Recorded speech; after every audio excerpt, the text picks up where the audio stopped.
Hello बच्चों, class 9th की bio की एंडिंग की तरफ जैसे कि हम चल रहे हैं, उसका आज हम लेक्चर नंबर 10 लेकर आए हैं। क्वेश्चन आंसर करेंगे हम, देखते हैं क्या क्या कर पाते हैं। एनसीईआरटी या एनसीईआरटी से अलग और कुछ भी करने की कोशिश करेंगे। आज तो हम एनसीईआरटी से रिलेटेड क्वेश्चंस करेंगे, जो आपकी बुक के एक्सरसाइज के अंदर क्वेश्चंस है उनकी बारी है। तो चलिए, चैप्टर फ्लो आपको पता ही था क्या क्या है, और आज जो हम है महत्वपूर्ण प्रश्न करेंगे एनसीईआरटी से जुड़े हुए, जिसमें पहला क्वेश्चन हमारे पास है कि फसल उत्पादन की एक विधि का वर्णन करो जिससे अधिक पैदावार प्राप्त हो सके। ये पहला क्वेश्चन है, फर्स्ट क्वेश्चन है एनसीईआरटी का। सारे ही क्वेश्चन आपको हमारी क्लासेस के अंदर मिल जाएंगे, लेकिन वही फिर भी आप थोड़ा सा आइडिया नहीं लगा पाते कि कितना लिखना है, क्या लिखना है, तो इसीलिए मैं एनसीईआरटी के क्वेश्चन आंसर करवा देती हूँ, कभी कभी बीच में भी करवा देती हूँ, क्लास के बीच में।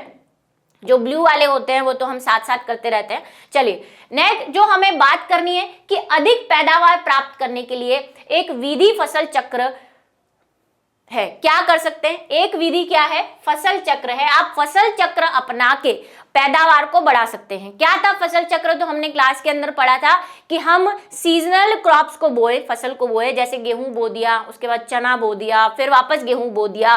तो एक साइकिल चलाते रहते हैं हम, ताकि मिट्टी की जो उर्वरक क्षमता है वो भी बनी रहे और पैदावार भी अच्छी हो। ठीक है, इस विधि में क्रमवार पूर्व नियोजित कार्यक्रम के अनुसार आपको पहले से भी ध्यान रखना है, आपको पहले से प्लानिंग करनी है कि आप अभी इस सीजन में गेहूं बो रहे हैं, आपको इसके बाद चना बोना है, मटर बोना है, क्या बोना है, फिर उसके बाद आप चाहे तो गेहूं बोले या कोई, तो आपको पहले से प्लानिंग करनी पड़ेगी और सीक्वेंस रेडी रखना पड़ेगा, किसके बाद क्या बोए।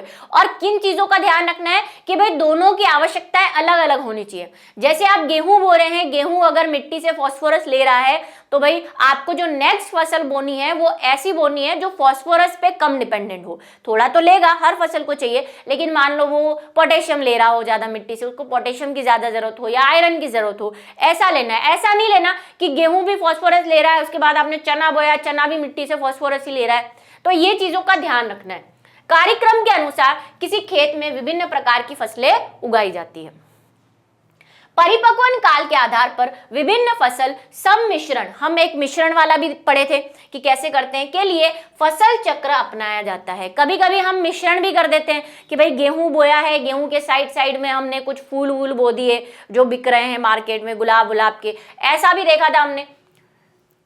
एक कटाई के बाद दूसरी कौन सी फसल उगाई जाए, यह नमी और सिंचाई की उपलब्धता पर निर्भर करेगा। कि गेहूं बोया आपने, अब उसके बाद आपको चना बोना है, मटर बोना है, पहला तो आपको यह ध्यान रखना है कि दोनों की आवश्यकताएं सेम नहीं होना चाहिए। दूसरा, आपके पास सिंचाई के क्या साधन है, मौसम कैसा चल रहा है, आपके पास उपलब्धताएं क्या क्या है, उन सब का ध्यान रखना है आपको। ठीक है, ऐसा नहीं कि कुछ भी बो दिया, ऐसा नहीं कर सकते। यदि फसल चक्र उचित ढंग से अपनाया जाए तो वर्ष में 2 या 3 फसलों से अच्छा उत्पादन प्राप्त किया जा सकता है ना। आपको नुकसान नहीं होगा। भाई आपने गेहूं बोया, फिर आप बैठ गए 6 महीने, क्योंकि आप गेहूं के अलावा कुछ बोते ही नहीं हो। लेकिन अगर आप कोई और फसल बोगे तो आपको भाई उन 6 महीनों में भी इनकम हो जाएगी। जब गेहूं नहीं बिक रहा या गेहूं की सीजन नहीं है, कोई और बिक्री है चीज, तो आप उसको बो दो।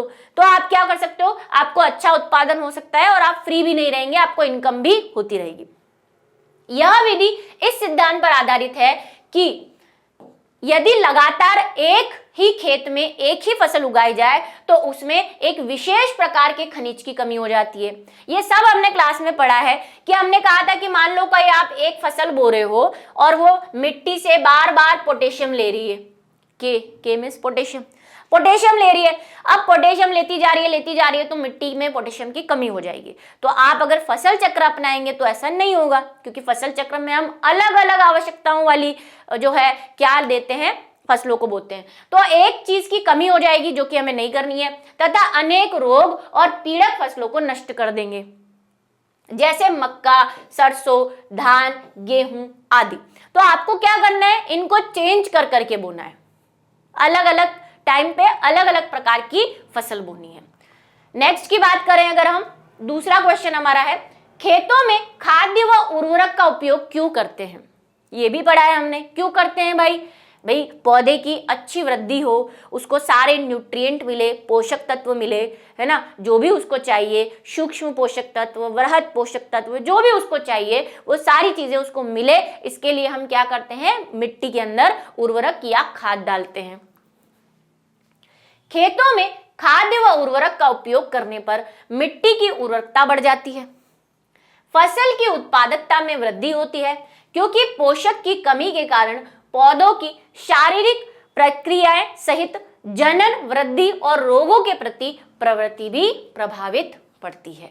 ठीक है, इसीलिए हम क्या करते हैं, पौधे के अंदर अलग अलग प्रकार की खाद डालते हैं ताकि उसकी शारीरिक वृद्धि भी हो, उसमें उत्पादन भी बढ़े, हमें फायदा भी हो। तो इसीलिए हम क्या करते हैं, रोग प्रतिरोधक क्षमता भी बढ़े, उसको रोगों से लड़ने की शक्ति आए, सारी चीजों को ध्यान में रखते हुए हम पौधों को खाद देते हैं।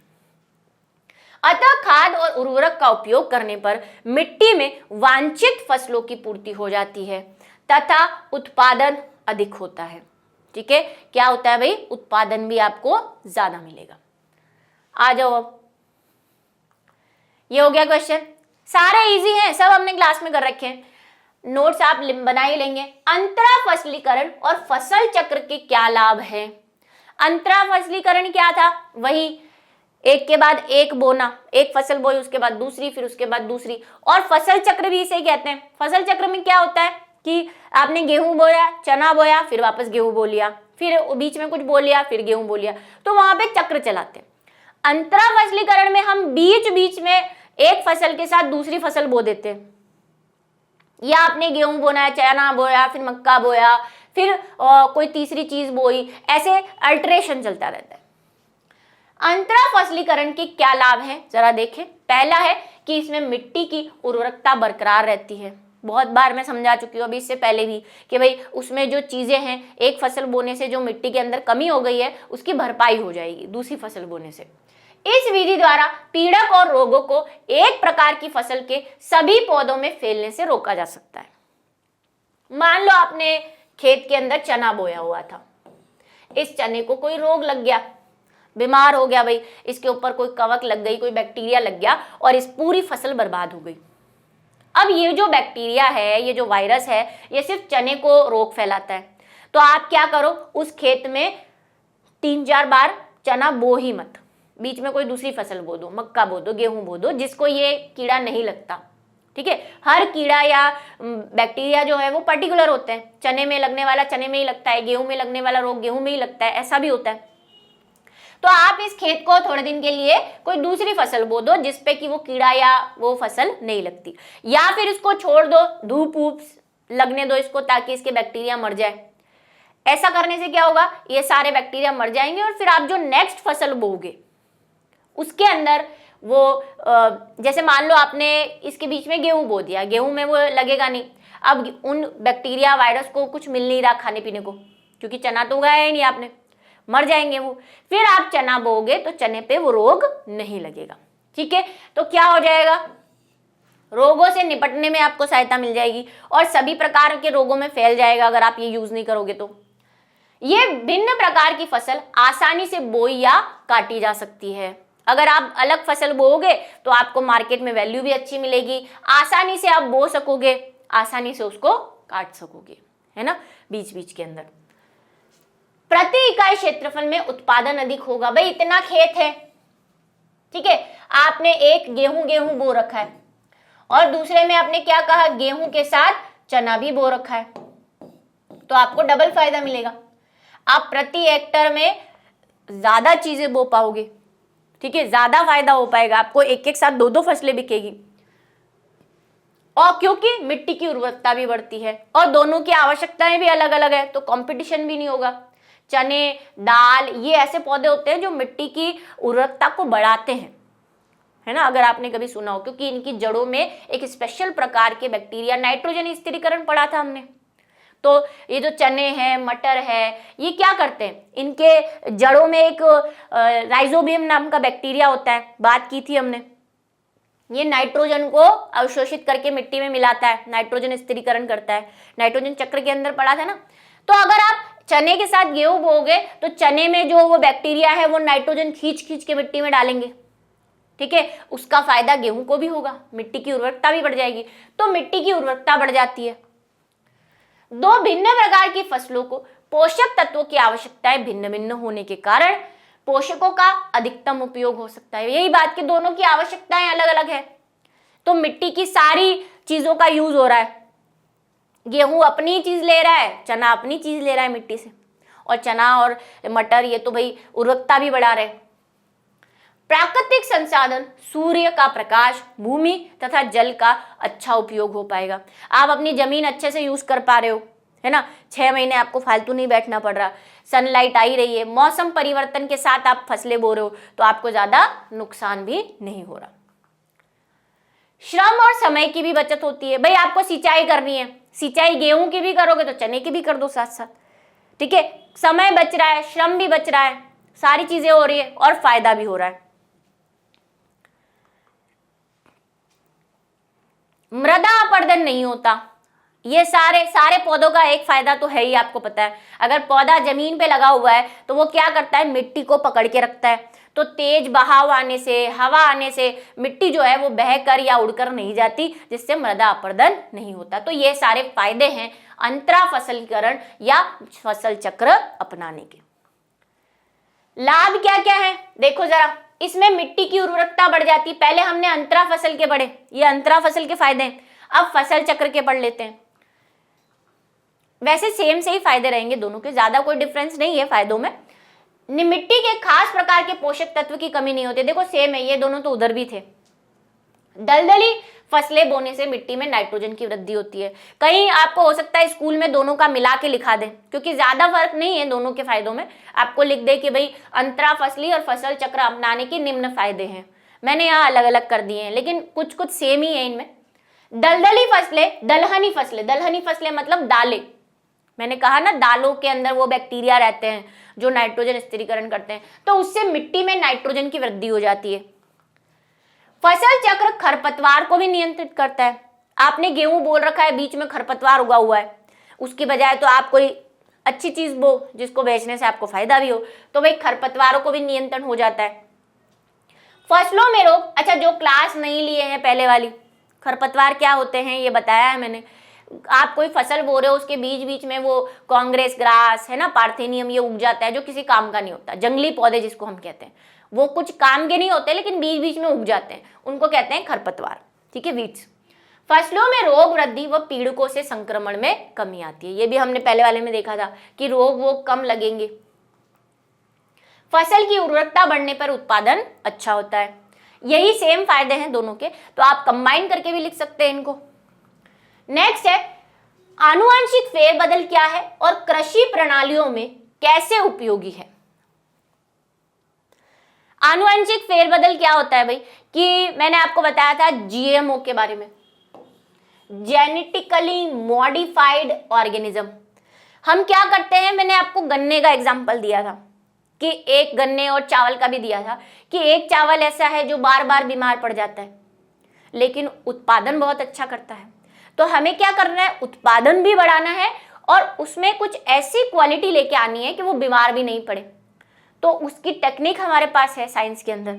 हम क्या करते हैं, उसको बीमार करने वाला जो जीन है उसको हटा के नया जीन उसके अंदर लगा देते हैं, या हटा ही देते हैं, चलो हटा दिया, दूसरा लगाया नहीं, उसको हटा ही देते हैं।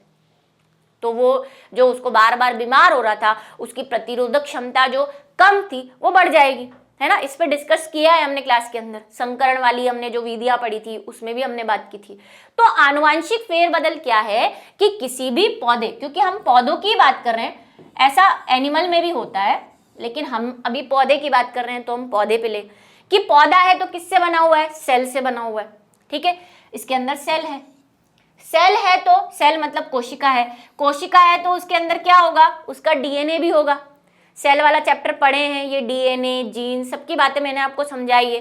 जिसने नहीं पढ़ा है वो प्लेलिस्ट में जाके 9th की क्लास सर्च कर ले यूट्यूब पे, लर्न एंड शेयर के नाम से, class 9th learn and share biology, ठीक है। ऐसा भी कर सकते हो। सेल वाला चैप्टर पढ़ा है आपने, अगर मुझसे या कहीं भी पढ़ा है तो आपने ये पढ़ा होगा कि भाई सेल होती है, उसमें केंद्रक होता है, केंद्रक के अंदर डीएनए होता है। अब ये पौधा बार बार बीमार पड़ रहा है तो हम इसको क्या करेंगे कि इसका जो गंदा वाला जीन है जो इसको बार बार बीमार कर रहा है, मान लो ये पीला वाला जीन है, इसको निकाल लिया बाहर, इसकी जगह इसमें अच्छा वाला जीन डाल दिया। अच्छा वाला जीन का क्या मतलब है? जो पौधे को बीमार नहीं होने देता। अब ये बहुत बड़ा लेवल है, हम ऐसे बोल रहे हैं निकाल लिया डाल लिया, मैंने आपसे कहा था ये बहुत साल लग जाते हैं इनको करने में। बहुत छोटी छोटी चीजें हैं, माइक्रोस्कोप के अंदर डीएनए दिखता भी नहीं है, इलेक्ट्रॉन माइक्रोस्कोप के अंदर दिखता है। हमने जो माइक्रोस्कोप मैंने आपको दिखाया था प्रैक्टिकल के अंदर, फर्स्ट क्लास हमारी जो थी 9th की, उसमें दिखाया है ना माइक्रोस्कोप प्रैक्टिकल वाला, तो उसमें नहीं दिखता ये। तो हमें क्या करना है, इसको निकाल के इसमें अच्छा वाला जीन डाल देते हैं। ये लो अच्छा कर दिया इसको, तो अब ये बीमार नहीं पड़ेगा। तो हमने क्या किया, इसमें चेंज कर दिया, इसमें फेरबदल कर दिया। अब ये फेरबदल किया कहाँ हमने, इसके जीन्स में, इसके डीएनए में। और डीएनए और जीन्स को हम क्या बोलते हैं, डीएनए और जीन्स को हम आनुवांशिकी इकाई बोलते हैं, क्योंकि ये एक पीढ़ी से दूसरी पीढ़ी में जाते हैं। आपको अपने मम्मी पापा से मिले, पौधों में भी पौधा अपने बीज को देगा, बीज से नया पौधा बनेगा, वो अपने बीज को देगा, इस तरह से। तो इनको हम आनुवांशिकी बोलते हैं, जीन को। तो आनुवांशिकी में हमने चेंज कर दिया, तो बन गया आनुवांशिकी फेरबदल, ठीक है, जेनेटिकली मॉडिफाइड।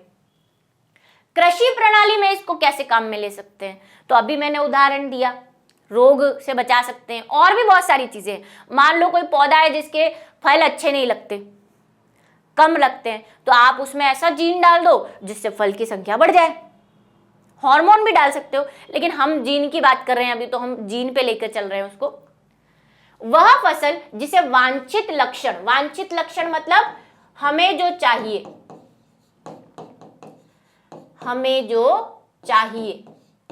हमें क्या चाहिए वो आपके ऊपर डिपेंड करेगा कि आपको पौधे के रोग कम करने हैं या पौधे में फलों की संख्या बढ़ानी है, आपको क्या लक्षण चाहिए, तो उसे कहते हैं हम वांछित लक्षण।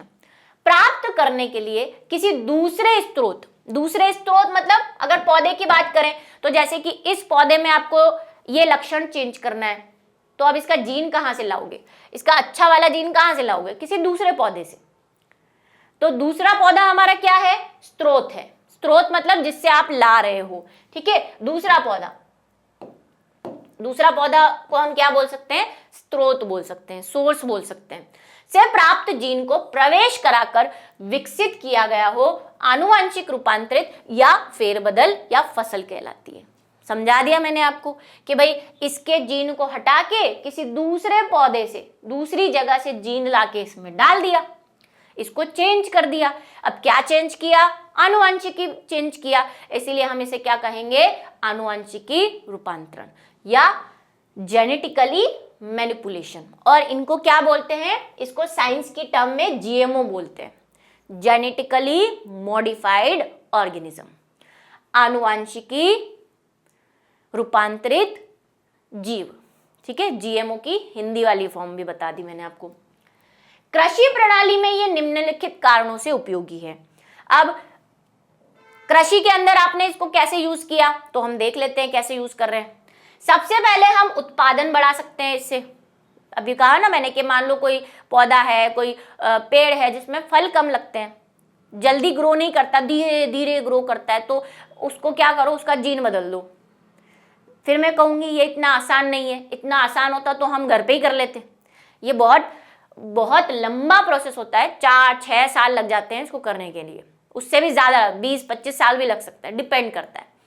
तो हम उत्पादन क्षमता बढ़ा सकते हैं उसकी, उन्नत किस्में बना सकते हैं। उन्नत किस्मों के बारे में हमने पढ़ा था, एडवांस किस्में, जैसे कि मैंने आपसे कहा था गेहूं की बहुत सारी किस्में होती है, कल्याण सोना है, शरबती है ना, ये एडवांस किस्में, इनका दाना अलग होता है, इसमें जो कार्बोहाइड्रेट है, गेहूं के अंदर क्या होती है, कार्बोहाइड्रेट, उसकी मात्रा हो सकता है जैसे शरबती के अंदर अच्छी कार्बोहाइड्रेट है, कल्याण सोना में अच्छी कार्बोहाइड्रेट है। तो डिपेंड करता है, उसके हिसाब से हम उन्नत किस्में पैदा कर सकते हैं। जैसे गेहूं की हमने की कल्याण सोना, शरबती, है ना, ऐसे आपने ऐड वगैरह में सुना होगा, और जिनके खेत है वो जानते भी होंगे। चावल की भी होती है, दुबार होती है, बासमती होती है, एक अच्छा वाला बासमती होता है, ऐड तो देखते हो आप, इंडिया गेट बासमती, अच्छा वाला बासमती, ऐसे आपने सुना होगा। तो अच्छी किस्में पैदा कर सकते हैं। तीसरा और सबसे इंपॉर्टेंट, जैविक और अजैविक प्रतिरोधी बना सकते हैं हमको, वही जीवों से बचा सकते हैं। जैविक का मतलब जीव, और अजैविक में कौन कौन आ गए? आपके मौसम की वाली चीजें सारी। जैसे मान लो कोई पौधा है, उसको कोई कीड़ा खा रहा है ना, कीड़ा मतलब जीव खा रहा है उसको कोई, तो आप ऐसी फसल बना सकते हो जिससे कि वो कीड़ा उस फसल को खाना बंद कर दे। आप बोलेंगे मैम ये क्या बात हुई? हाँ, हमने किया है ऐसा। जब आप मुझसे पढ़ेंगे क्लास 12th, अगर आप बायो लेंगे और मुझसे मुलाकात करेंगे क्लास 12th के अंदर, तब मैं आपको बताऊंगी हमने ये कैसे किया। हमने ऐसा कपास पैदा कर रखा है जिसका नाम आपने सुना होगा, बीटी कॉटन कहते हैं उसको, बीटी कॉटन। अभी थोड़े दिन पहले न्यूज़पेपर में बहुत इसके बारे में आ रहा था, बीटी बैंगन, बीटी कॉटन। ये ऐसे कॉटन है जो पहले क्या करता था, इनको एक कीड़ा था जो खा जाता था तो पूरी फसल बर्बाद हो जाती थी। अब हमने इसके अंदर ऐसा जीन डाल दिया है कि वो कीड़ा इसको खाता ही नहीं है, उसको अच्छा नहीं लगता, और खाता है तो मर जाता है, तो भाई वो खाना बंद कर दिया उसने, है ना। तो ये हमें लिखना नहीं है क्योंकि आपके इसमें नहीं बताया है, मतलब क्लास 9 के अंदर। तो एक तो ये वाली बात हो गई कि हम जीवों से बचा सकते हैं, इसको कीटों से बचा सकते हैं, बैक्टीरिया से बचा सकते हैं, वायरस से बचा सकते हैं। दूसरा अजैविक, मौसम संबंधी। मान लो पाला गिर गया, पाला समझते हो, बर्फ गिर जाती है, पाला गिर गया, आपकी पूरी फसल बर्बाद। अब आप उस फसल के अंदर कोई ऐसा चेंज कर दो कि अगर पाला भी गिर जाए तो उस फसल को कोई फर्क नहीं पड़े, वो फिर भी अच्छे से मजे से ग्रो करे। या मान लो ऐसी फसल है जो 45 डिग्री के टेम्परेचर पे उगती है, लेकिन आजकल आपको पता है ग्लोबल वार्मिंग की वजह से टेम्परेचर बहुत बढ़े जा रहा है, फसल फिर 45 से ऊपर जाते ही वो तो उगेगी ही नहीं, वो तो मुरझा जाएगी, सूख जाएगी, पानी की कमी हो जाएगी। तो आपने उसमें ऐसा जीन डाल दिया कि वो 55 डिग्री टेम्परेचर पे भी आराम से उग रही है। ये सब क्या है? ये सब आनुवंशिकी फेरबदल है, और ऐसा हम कर चुके हैं। मैंने आपसे कहा आप पढ़ोगे आगे जाके, ये सब हो चुका है, इसीलिए आप विभिन्न प्रकार की किस्में जो है मार्केट में देख पाते हैं। फसल में व्यापक अनुकूलता होती है, सारी चीजें उसके अंदर होगी जो हमें चाहिए। इसके परिपक्वन काल में भी परिवर्तन कर सकते हैं। आप क्या कर सकते हो, ऐसी फसल भी उगा सकते हो जैसे आप देख रहे हो आजकल। पहले क्या, केला सीजन में आता था, केले का एक सीजन होता था, गोभी का एक सीजन होता था, गोभी सर्दियों में आती है। लेकिन अब देखो आप बाजार जाओ, पत्ता गोभी, फूल गोभी साल भर मिलती है। कैसे मिल रही है? इन्हीं की बदौलत। हमने इनमें ऐसा चेंज कर दिया कि ये बिना मौसम के भी उग जाती है। ये सब एग्जाम्पल है, आप देखे हुए हैं ये सारे एग्जाम्पल, ठीक है। वो चाइनीज गाजर देखिए आपने, जो वो पास्ता पिस्ता में डालते हैं, है ना, पास्ता में डालते हैं, और है ना मंचूरियन में, इनमें डालते हैं, वो ऑरेंज कलर की गाजर। हमारी गाजर तो भाई सर्दियों में उगती है, लाल वाली। एक वो ऑरेंज गाजर आती है, वो साल भर मिलती है, चाइनीज गाजर, क्योंकि उसके अंदर ऐसा जीन है कि उसको मौसम चाहिए ही नहीं, वो हर मौसम में उग जाती है, ठीक है। फसल उगाने से कटाई तक कम से कम समय लगना आर्थिक दृष्टि से अच्छा होता है। कम समय में फसल उग रही है, पहले 6 महीने लगाती थी, आजकल 5 महीने में ही पक जाती है, तो आप जल्दी उसको काट पाओगे, जल्दी बेच पाओगे। समय में ऐच्छिक सस्य विज्ञान गुण। सस्य विज्ञान गुण क्या है? ये हमने चैप्टर के अंदर एक टॉपिक आया था तब पढ़ा था, नई नई टेक्निक्स लाना, साइंस की नई नई टेक्निक्स लाके फसल को अच्छे से अच्छा बनाना। गुण लाने से उत्पादन अधिक होता है, जैसे अनाज के लिए बोने पौधे उपयुक्त होते हैं। हमने क्या किया, गेहूं बड़ा लंबा लंबा उगता था, तो उसको काटने में, उसकी देखरेख करने में दिक्कत आती थी। तो हमने क्या किया, हमें तो उसके बीज से मतलब है, उसकी हाइट से तो कोई मतलब है ही नहीं, तो हमने क्या किया, छोटे गेहूं के पौधे बनाना शुरू कर दिया, वही आनुवंशिक फेरबदल से। तो हमारे गेहूं के पौधे की हाइट कम हो गई अब, तो उसको काटना, उसको संभालना सब कुछ इजी हो गया। तो बोने पौधे अनाज के लिए, जैसे गेहूं में अनाज आता है, चावल है आपके, मक्का है, इनके छोटी छोटी हाइट के पौधे आने लग गए। नेक्स्ट है हमारे पास भंडार गृहों में अनाज की हानि कैसे होती है, ये भी हमने पढ़ा हुआ है। तो अभी हम इसको थोड़ा ढंग से तरीके से लिखेंगे। 2 तरह से हम भंडार जो है अनाज, वो ब्लू वाले क्वेश्चंस में भी था, लेकिन वहां पे तो हमने शॉर्ट में लिखा था। अभी यहाँ पे हम बोलेंगे कि गोदाम में जब हम अनाज रखते हैं तो उसमें हानि के 2 कारण हो सकते हैं, पहला जैविक और दूसरा अजैविक। पहले अजैविक के बारे में पढ़ेंगे। अजैविक क्या बताया था मैंने आपको, एबायोटिक, मतलब इसमें किसी जीव का योगदान नहीं होता, मौसम से रिलेटेड चीजें होती है, तापमान हो गया, बारिश हो गई, है ना, दूसरी चीजें हो गई।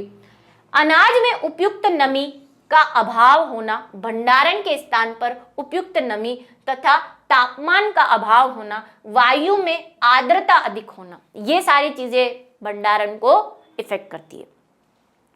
जैसे गेहूं रखा आपने, चना रखा है, भंडार गृह में रखा हुआ है, अगर बारिश का मौसम है तो बारिश में आपको पता है नमी रहती है, अगर नमी मिलेगी अनाज को तो अनाज सड़ने लग जाता है। जिसके घरों में गोदाम है वो इस चीज को समझते हैं। तो वो क्या करते हैं, पहले तो अच्छा सा उसको कवर करेंगे, पॉलीथीन वॉलीथीन बड़े बड़े चढ़ा के रखेंगे ताकि उसको नमी नहीं मिल पाए, प्लस ऐसी जगह रखेंगे जहाँ पे उसको अच्छे से धूप भी दी जा सके, क्योंकि धूप पानी की दुश्मन होती है, तो धूप वाले स्थान पे रखेंगे, पैक करके रखेंगे। दूसरा, कुछ ऐसी चीजें होती है जिन्हें नमी चाहिए ताकि वो अच्छे रहे, जैसे आलू है, सब्जियां हैं, इनको तो पानी चाहिए, अगर इनको सूखे में रख दोगे तो ये सिमुड़ जाएंगे, है ना। सब्जी वाले को देखा पानी छिटता रहता है ऐसे ऐसे, इनको नमी चाहिए, तो फिर आपको ऐसे भंडार गृह में रखना पड़ेगा जहाँ पे नमी अच्छे से मिले। उसके लिए मैंने आपको कहा था एसी चलाए जाते हैं, कूलर चलाए जाते हैं ताकि ठंडा टेम्परेचर रहे, खराब नहीं हो। गैसेस होती है बहुत सारी, इथिलीन ऐसी वाली गैसेस जो क्या करती है, उनको पकने से बचाती है। तो ये सारे अजैविक कारक हैं, तापमान हो गया, उनका टेम्परेचर, है ना, उनको नमी, ये सारी चीजें तो अजैविक में आ गई। अब है जैविक, मतलब कि वही जीव जो नुकसान पहुंचाते हैं। इसके अंतर्गत कीट, कुंतक, कुंतक मैंने आपको बोला था चूहे वगैरह जो है, कीट है, चींचड़ी के बारे में भी पढ़ा था हमने। चींचड़ी भी कुछ नहीं होती, माइट्स यहाँ पे लिखा हुआ है, वही छोटे छोटे कीड़े होते हैं जो वो गेहूं के अंदर लग जाते हैं, इसको बोलते हैं गेहूं में घुन लग गया, घुन शायद आपके वहां बोलते हो उसको, है ना, जो घुन लग जाता है। और बैक्टीरिया जो बीमारियां फैलाते हैं, ये दोनों क्या होते हैं, भंडार गृह में हमारी फसल को नुकसान पहुंचा सकते हैं। तो इन दोनों से बचाना है। नीम रखी जाती है, गोलियां रखी जाती है ना, छिड़काव किया जाता है गैसों का ताकि उसको कीड़ा ना लग जाए, हमारे गेहूं चावल खराब नहीं हो जाए भंडार गृह में। तो ये दोनों इसके अंतर्गत आएंगे। छठा क्वेश्चन हमारे पास है कि किसानों के लिए पशुपालन प्रणालियां कैसे लाभदायक होती है। पशुपालन हम करते हैं तो किसानों में इनका क्या योगदान है, तो हमने देखा, देखो एक तो पशुपालन से दूध मिलेगा, गाय वगैरह अगर बोल रखी है तो दूध उनके भी काम में आएगा, प्लस उसको बेच भी सकते हैं। दूसरा, खेती में हल जोतना है ना, इन चीजों में भी पशु जो है वो काम में आते हैं। पशुओं से निकला जो गोबर रहता है वो खाद के रूप में काम में आता है, तो किसानों के लिए तो हेल्पफुल है। किसानों के लिए पशुपालन प्रणालियां निम्न कारणों से लाभदायक हैं। पहला, पशुपालन से दूध, मांस, अंडा। अब पशु अलग अलग प्रकार के होते हैं, गाय दूध देगी, ठीक है, अगर बकरी वकरी पाल रहे हैं तो उससे मांस भी मिलेगा, मुर्गी पाल रहे हैं तो अंडे भी मिलेंगे, उसको बेच सकते हैं। वृद्धि में होती है जिससे उनकी आर्थिक स्थिति सुदृढ़ होती है, आर्थिक मतलब पैसों से रिलेटेड, पैसा मिलेगा उनको। विदेशी नस्लों तथा देशी नस्लों में संकरण द्वारा ऐच्छिक गुण वाली नस्लें प्राप्त की जाती है जो रोग प्रतिरोधक क्षमता, लंबे जीवन काल वाली तथा लंबे दुग्ध स्त्रावण काल वाली होती है। परिणाम स्वरूप दुग्ध उत्पादन में भी वृद्धि होती है। भाई अच्छी फसल उगेगी, अच्छे वो आप जो खाद डालोगे खेत में तो उससे आपको फायदा होगा। अच्छी नस्लें दूध देने, ज्यादा दूध देने वाली गाय जो बार बार बीमार भी नहीं पड़ती, उसकी रोग प्रतिरोधक क्षमता भी अच्छी होती है ना, लंबे जीवन काल वाली, उसकी आयु भी ज्यादा है, जितने दिन जिएगी उतने दिन दूध देगी, उतने दिन काम में आएगी, है ना, जल्दी मरती नहीं है। तो ऐसी चीजों का हम फायदा उठा सकते हैं पशुपालन में। और भी मैंने आपको बताया, खाद यूज कर सकते हो, हल जोतने में पशुओं का यूज किया जाता है, सामान ढोने में, है ना, ये सारा भी लिख सकते हो, सामान ढोना उसमें भी यूज कर सकते हो। पालतू पशुओं के रहने के स्थान, भोजन, रोगों से सुरक्षा के लिए उपाय और साफ सफाई का ध्यान रखा जाता है, ठीक है। इसमें और क्या क्या लिख सकते हो, एक तो सामान ढोने के लिए हम यूज कर सकते हैं। लाभदायक क्या है, सामान ढोना, ये वाली खाने की बात तो आ गई, ये भी आ गई। और क्या लिख सकते हो, तीसरा नंबर। चौथा, इनकी जो खाद है, आप खाद का यूज कर सकते हो, खाद का उपयोग। और मैं ऐड करवा रही हूं, वो लिख लो, इसको लाइन बना के लिख लेना। तीसरा, खेतों में हल जोतने के काम में लेते हैं, खेतों में हल जोतने के काम में भी पशुओं को लिया जाता है। तो ये सब लाभ है भाई। पशुपालन प्रणाली कैसे लाभदायक है, तो इसी तरह लाभदायक है, ठीक है। तो आज के हमारे जो क्वेश्चंस थे वो मैं यहाँ पे खत्म करती हूँ, वरना क्लास थोड़ी सी लंबी हो जाएगी। कुछ क्वेश्चंस और बचे हैं एनसीईआरटी के, और थोड़े से एक दो और मुझे लगेगा जो इंपॉर्टेंट है वो हम नेक्स्ट टाइम करेंगे। तो नेक्स्ट टाइम मिलेंगे और भी क्वेश्चंस के साथ, तो मिलेंगे नेक्स्ट क्लास में। तब तक के लिए सभी को बाय बाय।